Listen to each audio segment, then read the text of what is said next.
And with 11 seeds that were eliminated before Christmas, including 3 of the top 8, who were you most surprised to see knocked out at that first hurdle?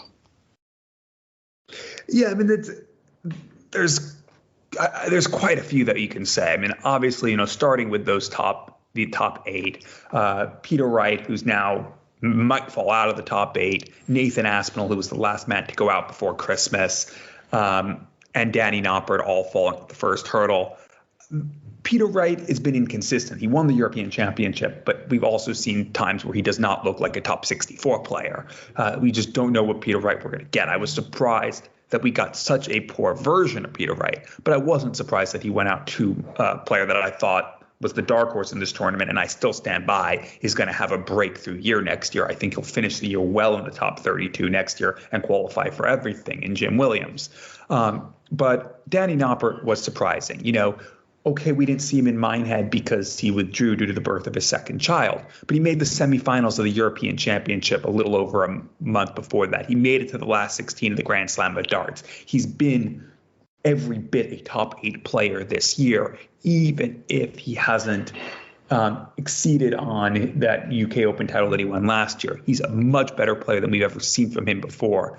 And he didn't play poorly, I would say, in his match. He didn't win a set, but that was more just bad luck, losing 2 last leg deciders. But he didn't play as well as he could have. And to go out to a Scott Williams, who's been struggling this year, really surprised me, especially to go out in straight sets. Nathan Aspinall as well, never got going. He played okay at the end to pull his average over 90, but he was so far adrift of Ricky Evans for most of that match. Ricky Evans was brilliant, not to take anything away. Even if Nathan Aspinall was playing at his best, that match could have gone either way, the way that Ricky Evans was playing. But Ricky Evans just absolutely destroyed him. And to see Nathan Aspinall, who won a major a few months ago, be that far adrift of a player who backed into this field surprised me. And I'll just quickly mention 2 more. Jose de Sousa.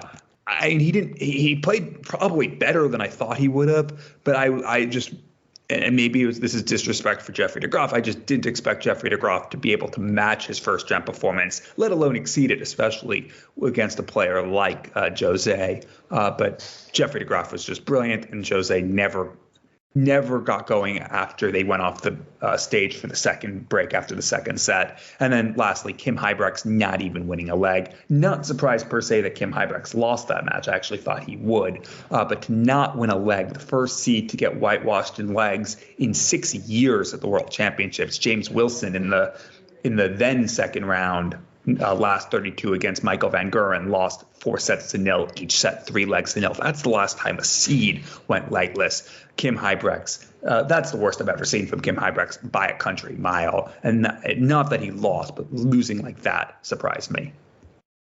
Yeah, in terms of surprises, again, weird wording in some of these. Josh Rock versus Barry Van Peer was a little bit of a surprise for me. Obviously, Josh Rock hasn't had the back half of the year that he was having at the beginning of the year or last year, where he was absolutely destroying. But with Barry Van Peer, he has been getting over the dartsitis and stuff with being in front of that big, huge crowd again. I did think there would be a little more in it. Again, no disrespect to Barry Van Peer. I just figured there would be, like I said, a little bit closer, a little bit more of a struggle, a little bit more difficult for Barry to find his footing instead of coming out of the gate immediately having it and being under a point different in the averages between them. And that is just kind of like I said, not a huge surprise out of the 3 I have listed, but it was a bit startling that there wasn't more in that. I think the biggest surprise for me was Peter Wright, not because Jim Williams isn't fantastic, but Peter Wright. I think people just constantly overlook how much Peter manages to bring his A game consistently toward the back end of a year. He will almost always start the year looking a bit scrabby, as it were. People will say, who is this? When he, was world champion. They're like, I can't believe this guy's world champion. He's never going to win anything again.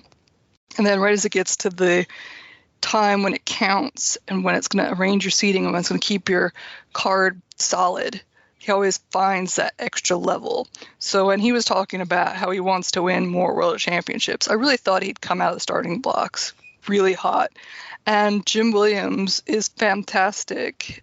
He really is. It was one of those scenarios where if you look at the seeded players, you kind of go, oh, goodness, I kind of wish he would have drawn somebody a bit further down the order because, you know, I'd like to see Jim continue to make it through, and I think he could roll over somebody else easier. So it was startling for me that Peter didn't find that level of his game that he always seems to have at the back end of the year. And the other one is James Wade. Was fairly surprising for me. Not because Matt Campbell doesn't have a fantastic game about him. He really does. But Wade, I mean, we've talked about waiting before, where your opponent sets an average and you go like 1 point ahead of them. And even though statistically that shouldn't be a thing that works, for some reason James Wade has just perfected this, having a hair more than his opponent, and it just carrying him through the season. So even with 4 points between them, it came down 3-2. But again, Matt Campbell's got a good game. The James Wade has a great game that he loves to just put in. I don't know if it's just right to say I don't know of a better word than effort. I'm sure it's more than just effort. There's probably a degree of luck. There's probably a degree of skill. But he usually just puts on that just a hair more than his opponent. So a 4-point difference in the averages, a bit of a struggle with it. I mean, when he came out of the gate taking the first set, I was like, I would have thought that would have been a little bit closer, but I also would have thought that almost Matt Campbell would get tired of it. So, I mean, I'll talk more about Matt Campbell later, but super impressive from him, and also surprising that James Wade couldn't fall back on his waiting techniques that have carried him through so much of his career. Not unwelcome, and looked quite the exciting showdown. And again, Canada, we love to see it, but that one did surprise me a little bit. Again, it would be a kind of scenario where when the draw came out, I'd go, oh, I sure wish our American and Canadian players would run up against seeds a little bit further down so they could get a little bit deeper. So, I mean, I'm chuffed for him, and I'm excited to see where it goes. But yeah, that one did, even though it shouldn't have, that one did kind of surprise me, it has to be said.